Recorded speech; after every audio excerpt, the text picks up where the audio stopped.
Everyone, welcome back on our channel Divyashree physics. तो आज के लेक्चर में हम स्टार्ट करेंगे क्लास 12th का next topic Einstein photoelectric equation.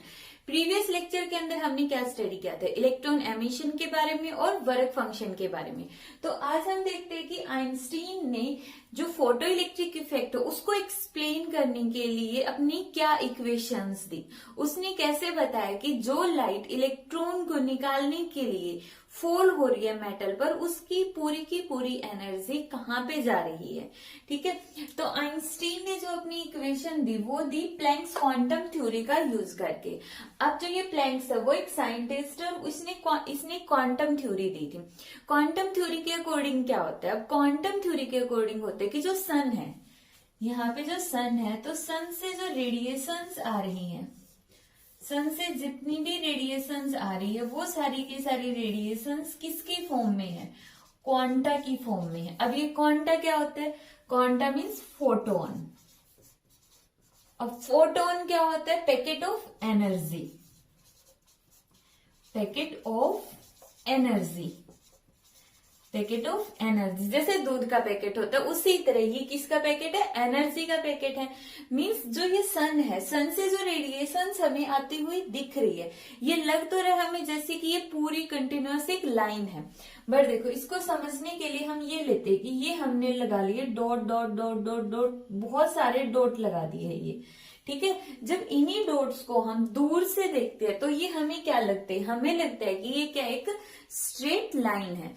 तो उसी तरह यहाँ पे जो सन से आने वाली लाइट भी पैकेट्स की फॉर्म में है, ये हो गए पैकेट्स। और ये किसके पैकेट है, एनर्जी के पैकेट है। और इन्हीं एनर्जी के पैकेट्स को हम क्या बोलते हैं, फोटॉन्स बोलते हैं। और फोटॉन्स का ही दूसरा नाम क्या है, क्वांटा।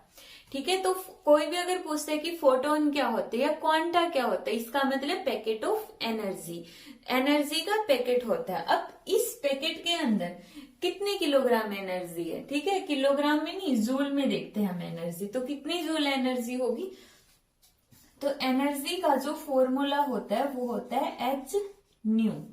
इसको हम मोस्टली स्टूडेंट इसको म्यू बोलते हैं, म्यू, ये म्यू नहीं होगा, न्यू, एच न्यू। न्यू क्या है यहाँ पे, फ्रीक्वेंसी, जो भी रेडिएशंस फॉल हो रही है उनकी कितनी फ्रीक्वेंसी है। अब देखो जो सन से आने वाली रेडिएशंस है उसमें डिफरेंट डिफरेंट टाइप्स की एनर्जी होती है। यूवी एनर्जी हो गई, इंफ्रारेड रेज हो गया, विजिबल के अंदर रेड लाइट हो गई, येलो हो गई, ग्रीन हो गई, ऑरेंज हो गई, violet, indigo, different different colours होंगे। तो डिफरेंट डिफरेंट लाइट्स की डिफरेंट डिफरेंट फ्रीक्वेंसी होगी। तो यहाँ पे ये क्या हो गया, फ्रीक्वेंसी होगी, और एच क्या है, प्लैंक्स कांस्टेंट है। तो इस तरह से ये क्या होगी, एक फोटोन की एनर्जी होगी। मींस इस जैसे दूध के पैकेट में दूध होता है उसी तरह इस एनर्जी के पैकेट में एनर्जी, और कितनी एनर्जी है, एच न्यू एनर्जी। ठीक है, तो आइंस्टीन ने क्या बोला कि जब सन से जो रेडिएशंस आ रही है वो किसी भी मेटल पे फॉल होती हैं, ये हो गया हमारे पास मेटल, क्या हो गई हमारे पास, मेटल का टुकड़ा हो गया। अब मेटल के ऊपर जो ये लाइट है फॉल होगी, तो अब मेटल के अंदर क्या है, बहुत सारे इलेक्ट्रॉन, वो इलेक्ट्रॉन बाउंड हैं। बाउंड किससे है, एक पर्टिकुलर फोर्स, जैसे हम बोलते हैं कि केमिस्ट्री के अंदर पढ़ते हैं, केमिस्ट्री में क्या पढ़ते हैं कि जो मेटल होती है उसके अंदर जितने भी एटम्स होते हैं, मॉलिक्यूल्स, एटम्स, उसके अंदर फिर इलेक्ट्रॉन्स, प्रोटॉन, न्यूट्रॉन्स, वो जो भी मटेरियल उसके अंदर है वो सारे के सारे बॉन्ड के द्वारा बाउंड होते हैं। अब अगर हम चाहते हैं कि वहां से इलेक्ट्रॉन निकल जाए तो हमें उस बॉन्ड को ब्रेक करना पड़ेगा, और उस बॉन्ड को ब्रेक करने के लिए हमें बाहर से एनर्जी देनी पड़ेगी, और उस एनर्जी को देके हम वहां से इलेक्ट्रॉन को बाहर निकाल लेंगे। तो यहाँ पे भी हम वही चीज कर रहे हैं, हम बाहर से एनर्जी दे रहे, तो इस एनर्जी का कुछ हिस्सा यहाँ पे कंज्यूम हो जाएगा इसकी बॉन्ड को ब्रेक करने के लिए।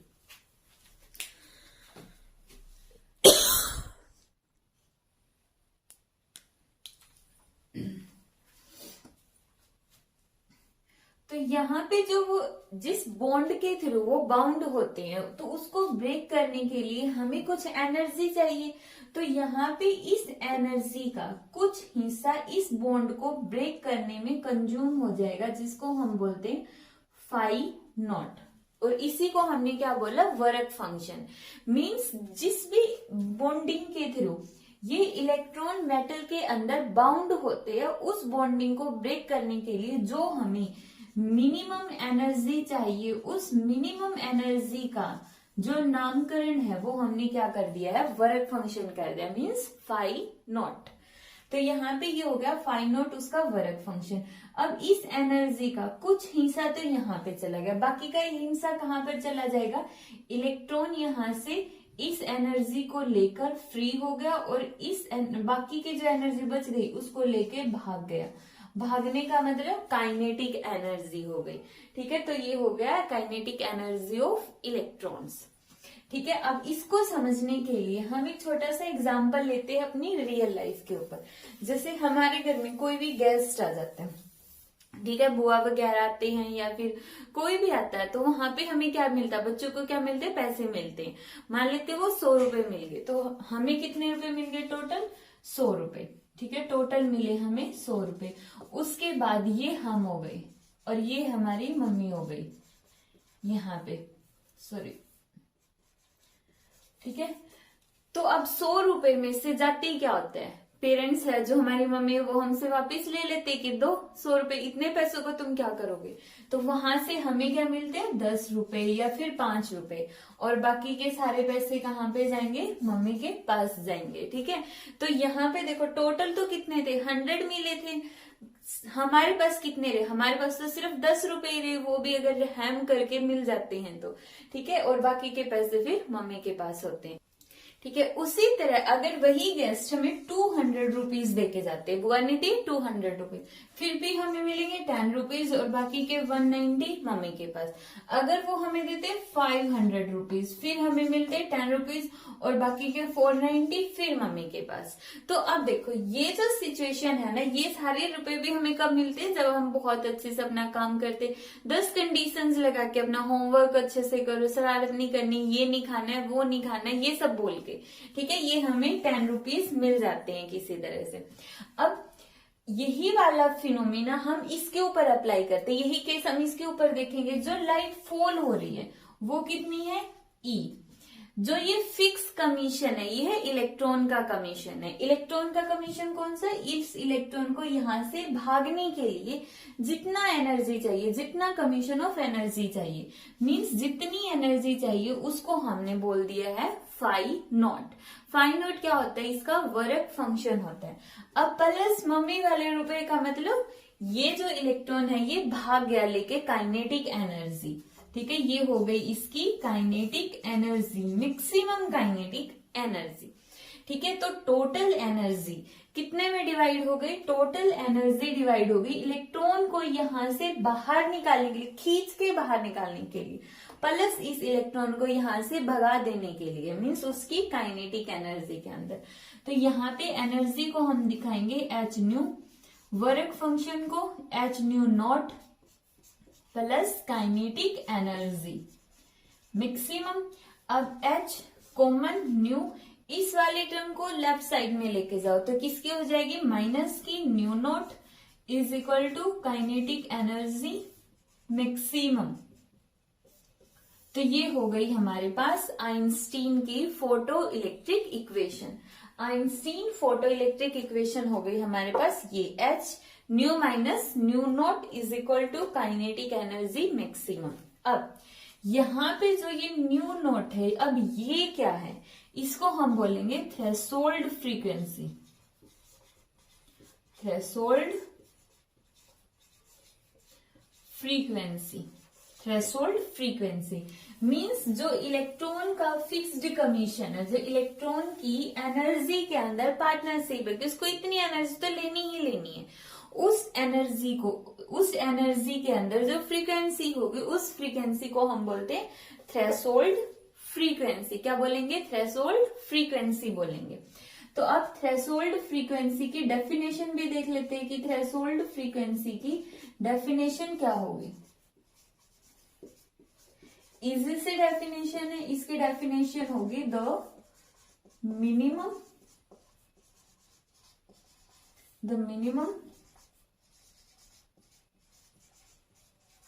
Frequency required to eject the electron from metal surface means metal के अंदर इलेक्ट्रॉन को बाहर निकालने के लिए जितनी कम से कम फ्रीक्वेंसी चाहिए उसको हम क्या बोलेंगे, थ्रेशोल्ड फ्रीक्वेंसी बोलेंगे। अब यहाँ पे सबसे इंपॉर्टेंट वर्ड है मिनिमम एनर्जी या मिनिमम फ्रीक्वेंसी। तो ये मिनिमम वर्ड इंपॉर्टेंट है, क्यों? जैसे एग्जाम के अंदर 100 मार्क्स का एग्जाम होता है तो हमें पास होने के लिए कितने मार्क्स चाहिए होते हैं, 33। तो ये क्या है, मिनिमम मार्क्स है, मिनिमम मार्क्स जो हमें चाहिए ही चाहिए अगर हम पास होना चाहते हैं। मैक्सिमम कितने ले सकते हैं, 100 ले सकते हैं। तो यहाँ पे पास होने के लिए कंडीशन है 33, तो यहाँ पे इलेक्ट्रॉन के बाहर निकलने के लिए कंडीशन है इतनी फ्रीक्वेंसी। तो ये क्या हो गई, minimum frequency required to eject the electron from metal surface. तो ये हो गया हमारे पास थ्रेशोल्ड फ्रीक्वेंसी का कॉन्सेप्ट। अब यहाँ पे जो आइंस्टीन है उसने अपनी फोटो इलेक्ट्रिक इक्वेशन तो दे दी है। अब इस आइंस्टीन की फोटो इलेक्ट्रिक इक्वेशन के अंदर उसने इसको एक्सप्लेन करने के लिए 4 लॉ दिए। अब वो 4 लॉ क्या है वो देखते हैं। एग्जाम के अंदर ये क्वेश्चन बहुत बार पूछा जाता है, चाहे वो सीबीएसई बोर्ड हो या फिर कोई स्टेट बोर्ड हो। डायरेक्ट क्वेश्चन आएगा कि आइंस्टीन की फोटो इलेक्ट्रिक इक्वेशन क्या होती है और उसके law of photo electric emission क्या होते हैं। फोटो इलेक्ट्रिक एमिशन लॉ है, law of photo electric emission, law of photo electric emission या फिर बोल दो law of photo electric emission. English ऐसी होती है, मेरी प्रोनाउंसिएशन है वो बहुत खराब होती है, हिंदी की भी और इंग्लिश की भी, ठीक है। तो समझ लेना, अपना कॉन्सेप्ट मायने रखता है साइंस के अंदर। तो law of photo electric emission, सबसे फर्स्ट लॉ क्या होगा, सबसे फर्स्ट लॉ है कि नंबर ऑफ emitted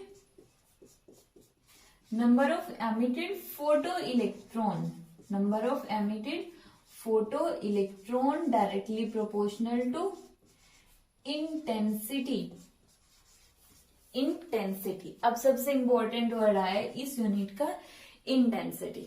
ठीक है, कि जितने इलेक्ट्रॉन है निकल रही हैं वो किस पे डिपेंड करते हैं, डायरेक्टली डिपेंड अपॉन इंटेंसिटी। अब इंटेंसिटी क्या होती है, इंटेंसिटी होगी नंबर ऑफ फोटोन। ठीक है, अब ये वाला एरिया है, ठीक है, इस एरिया पर हमें इंटेंसिटी को चेंज करना है। कैसे चेंज करेंगे, ऐसा तो हो नहीं सकता कि एक बार हम 0 वाट का बल्ब लेंगे, फिर 100 वाट का लेंगे, फिर 200 वाट का लेंगे, इंटेंसिटी चेंज होती जाएगी। इंटेंसिटी को चेंज करने के लिए हमें क्या करना है, जो सोर्स है हमारा उसकी डिस्टेंस को कम ज्यादा कर दो। अब यहाँ पे बहुत कम फोटोन फॉल रहे, नजदीक लेके जाओ थोड़े ज्यादा फोटोन फॉल, और नजदीक लेके जाओ थोड़े और ज्यादा फोटोन फॉल होंगे, बिल्कुल नजदीक ले गए तो बहुत ज्यादा फोटोन फॉल होंगे।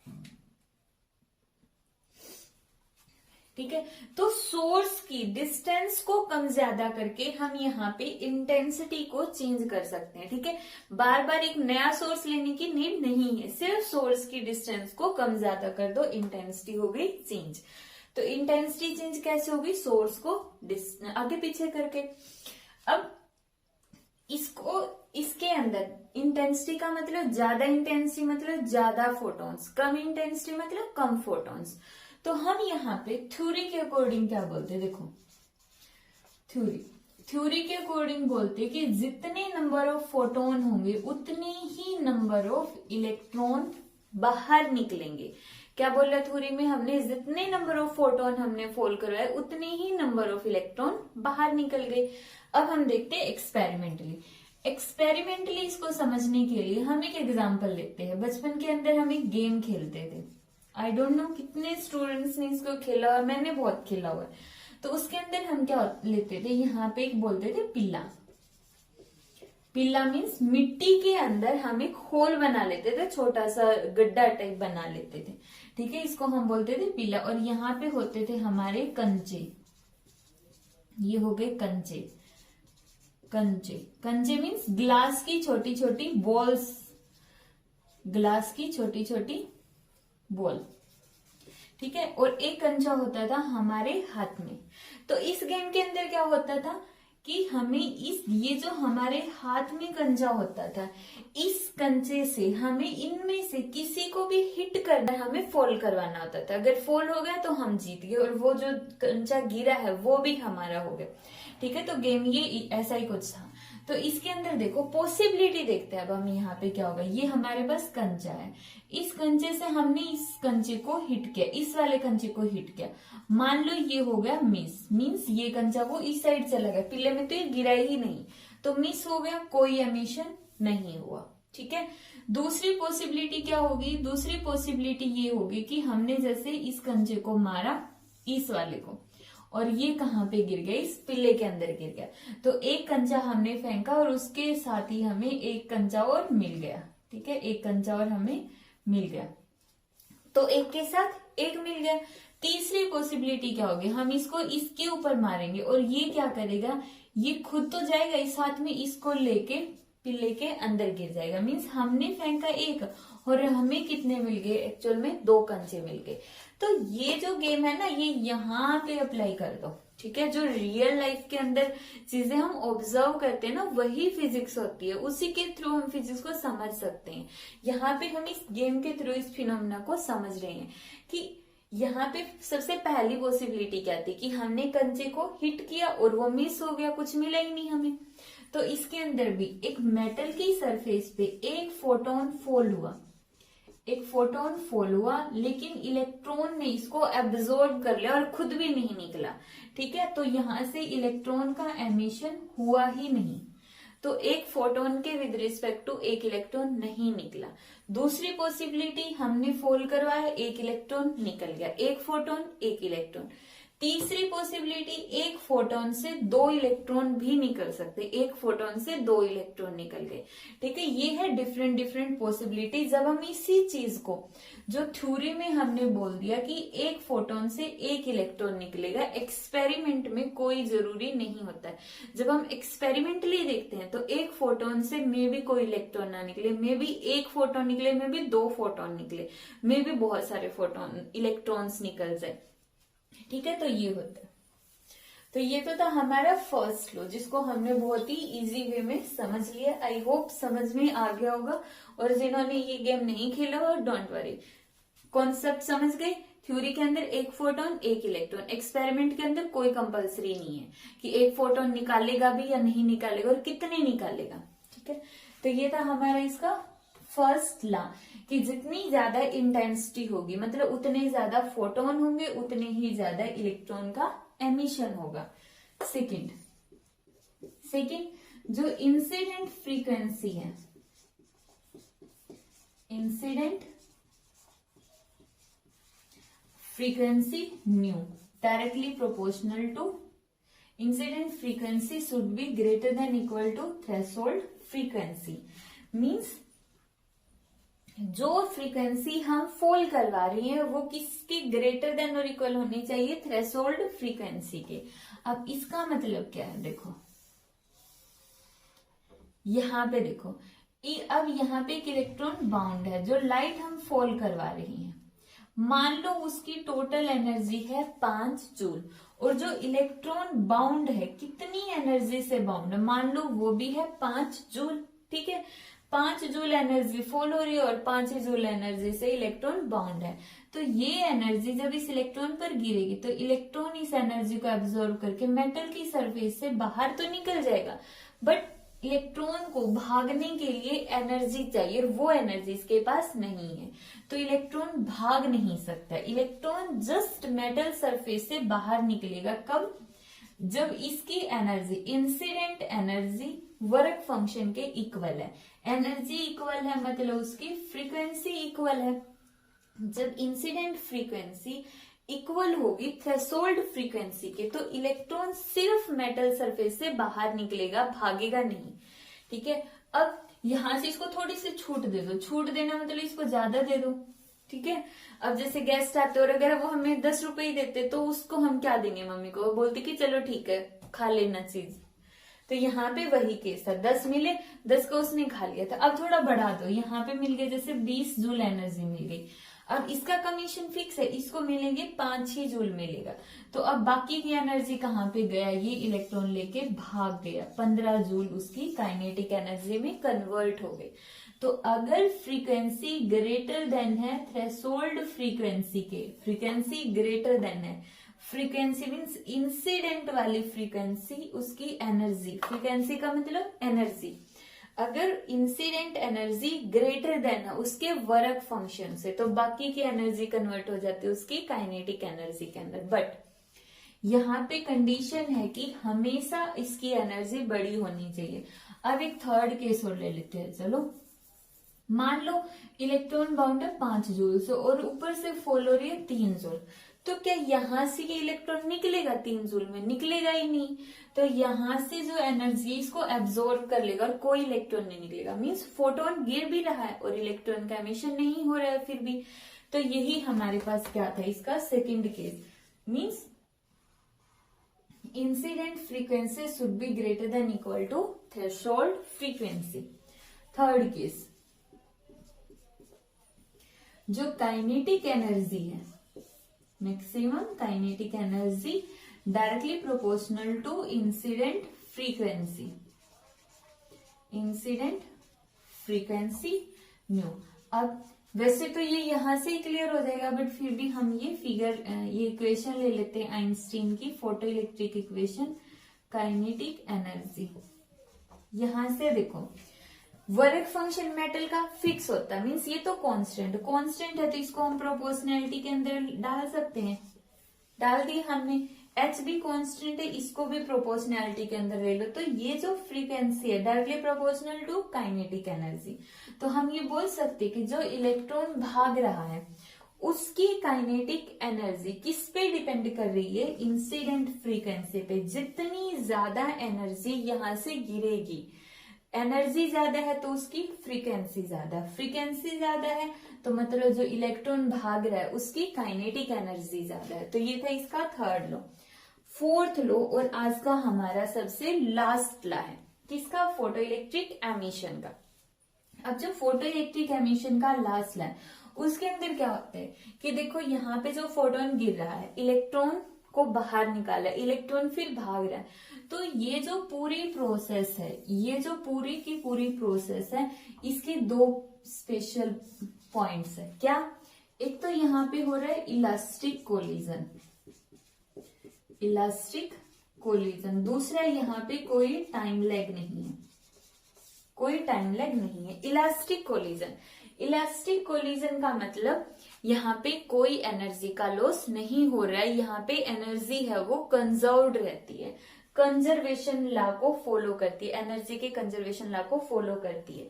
मीन्स जितनी एनर्जी यहाँ से गिर रही है, यहाँ से अगर 20 गिरी, 5 यहाँ पे, 15 यहाँ पे, तो 15 और 5 वापिस से 20, कोई एनर्जी का लॉस नहीं हुआ। तो फोर्थ पॉइंट का के अंदर जो कंक्लूजन है वो यही निकलता है, ये पूरी प्रोसेस इलास्टिक कोलिजन के थ्रू होती है और इसमें कोई टाइम लैग नहीं होता। जैसे फोटोन गिरा, फोटोन गिरने के साथ ही इलेक्ट्रॉन बाहर, फोटोन गिरा इलेक्ट्रॉन बाहर, फोटोन गिरा इलेक्ट्रॉन बाहर, तो मीन्स कोई टाइम लैग नहीं होता है, इंस्टेंट प्रोसेस होती है, बहुत ही माइनर सेकेंड्स के अंदर, 1 सेकेंड का 10⁹ हिस्से के अंदर इलेक्ट्रॉन बाहर चला जाता है, मीन्स बहुत स्मॉल टाइम है। तो ये थे हमारे पास फोटो इलेक्ट्रिक एमिशन के 4 लॉ। फर्स्ट लॉ, इंटेंसिटी, जितनी ज्यादा इंटेंसिटी उतने ज्यादा फोटोन, उतने ज्यादा इलेक्ट्रॉन बाहर। दूसरा, फ्रीक्वेंसी जो गिर रही है थ्रेशोल्ड से ज्यादा होनी चाहिए, जितनी ज्यादा होगी, तीसरा पॉइंट, जितनी ज्यादा होगी उतनी ज्यादा kinetic energy. Fourth point, elastic collision होगा और कोई टाइम लैग नहीं होगा। ठीक है, तो नेक्स्ट लेक्चर में हम स्टडी करेंगे फोटो इलेक्ट्रिक इफेक्ट क्या होता है और उसके ग्राफ, बहुत ही इजी वे में स्टडी करेंगे। ठीक है, तो इसको अच्छे से स्टडी करना, मीन्स समझ लेना, बस लर्न नहीं करना, रट्टा नहीं मारना, जितना समझोगे उतना इजी लगेगा।